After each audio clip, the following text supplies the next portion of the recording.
долгой питерской зимой я ночами вижу сладкий сон, будто еду я к себе домой, будто вышел на ночной перрон.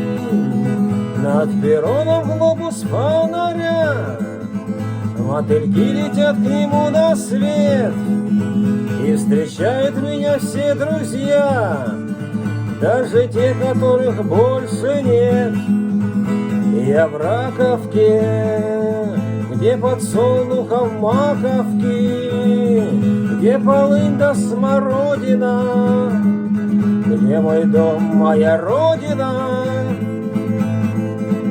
Я в Раковке, где подсолнухов маковки, где закатов пожарища, где друзья да товарищи.